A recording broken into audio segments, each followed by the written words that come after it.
Як тільки російські військові заходять на українську землю та окопуються на ній, вони відразу починають нишпорити у пошуках паливно-мастильних матеріалів та запчастин. Найчастіше їхньою метою стають агропідприємства, тому при появі окупантів на горизонті, а краще заздалегідь, варто вигнати всю сільгосптехніку з марш-дворів і токів та припаркувати у приватних дворах мешканців навколишніх сіл. За їхньою згодою, звичайно.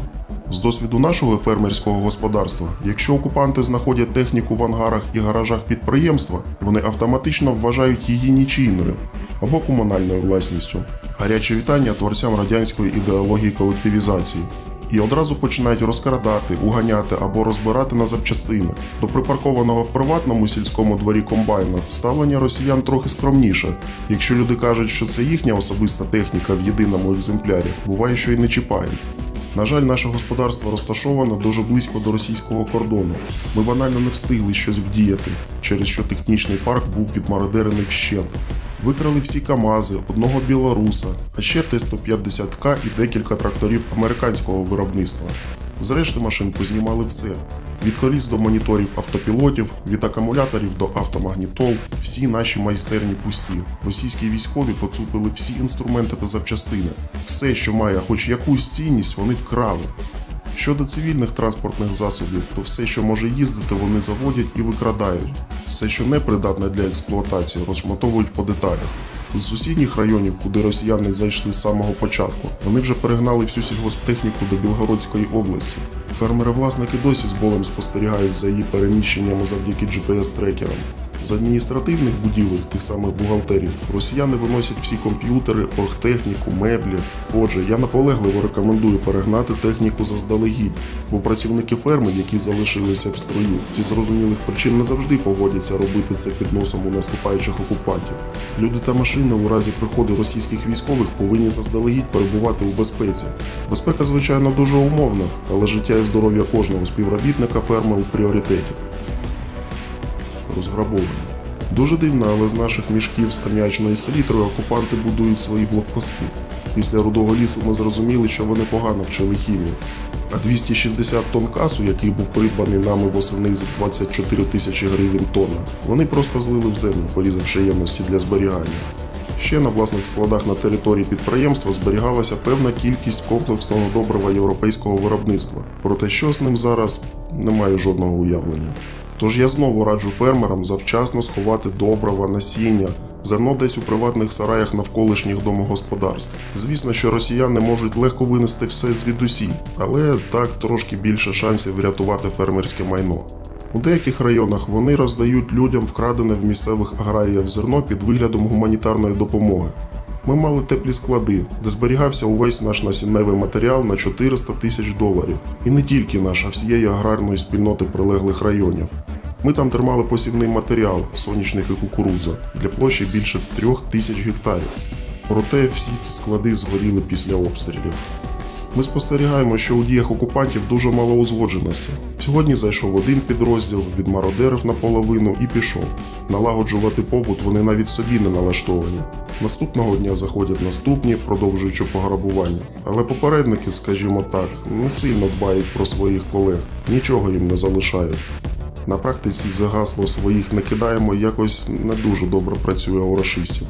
У сусідньому селі, приміром, після того, як вони помародерили та розікрали кролячу ферму, тварин, що залишилися, просто задушили. Як у тому прислів'ї «і сам не гам і нікому не дам». Кролики не дісталися ні голодуючому місцевому населенню, ні наступній партії вже голодних окупантів. До речі, ще ми помітили, існує така собі внутрішня ієрархія окупаційних військ. Вона передбачає, що російські частини – це еліта, а ЛДНРівські вояки – нижча ланка, що виконує функції поліцаїв, які не особливо сприймаються росіянами, бо зрадивши одного разу, напевно зрадять ще раз. Місцеві розповідали, що бачили, як росіяни відігнали від продовольчих складів голодних ЛДНРівців, не дозволивши їм взяти харчі. Взагалі, росіяни намагаються одразу зайняти сільськогосподарські господарства на тій території, куди вони заходять, щоб окопатися там. Подекуди ферми перетворилися на військові частини загарбників. Замість викраденої української сільгосптехніки вони паркують там власні танки. І вже нікого з власників або робітників господарства не підпускають.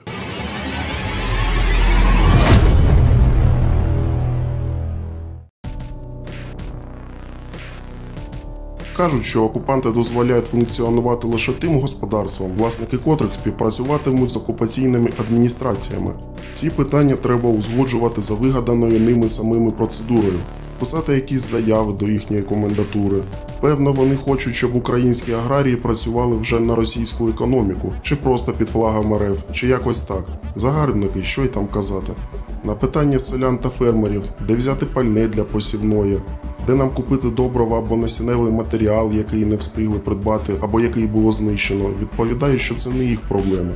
На запитання, звідки нам взяти гроші на закупівлю матеріалів і всього іншого, пропонують купити у них рублі за курсом один до одного. На сьогодні я не володію інформацією, що бодай хтось розпочав посівну на окупованих територіях. Майже половина нашого земельного банку була засіяна озиминою.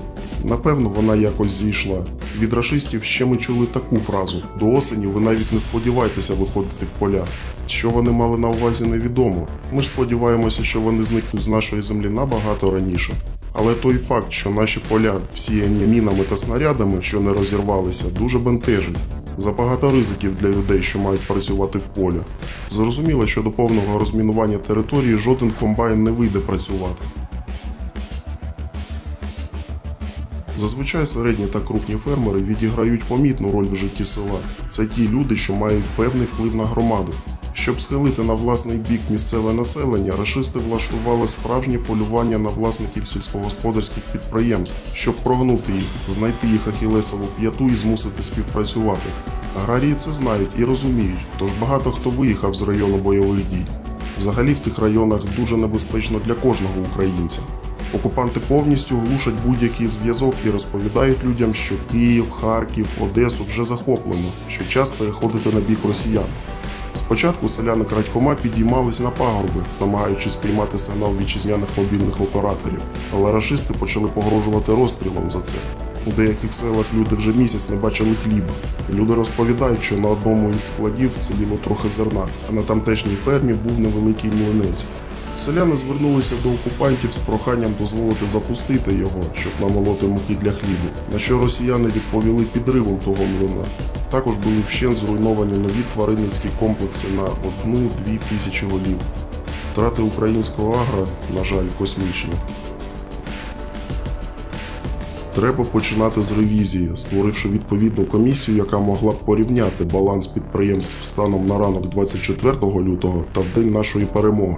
Важливо визначити розмір завданої війною збитків, щоб у майбутньому мати змогу отримати хоча б якусь компенсацію або підтримку.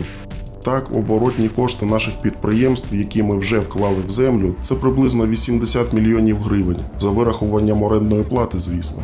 Як я вже казав, озимі посіви, насінневий матеріал, добрива, частину техніки, запаси палива ми вже втратили. Попри все, ми намагаємося фінансово підтримувати наших працівників. Кожному, з яким є зв'язок, і неважливо, де знаходиться ця людина, перераховуємо кошти у розмірі 5-10 тисяч гривень. Зрозуміло, що це невеликі гроші, але ми робимо, що можемо. У нас працює більше сотні людей, і ми їх не залишимо в скрутні часи. Людям треба що їсти, треба годувати сім'ї. Наразі молимося, що хоча б якась частина сільськогосподарської техніки вціліла, адже без неї обробити майже 7 тисяч гектарів землі неможливо. Щойно закінчиться війна та настане мир, ми з величезною радістю повернемося до справи нашого життя, фермерування, а також будемо допомагати державі відбудовувати інфраструктуру нашого регіону.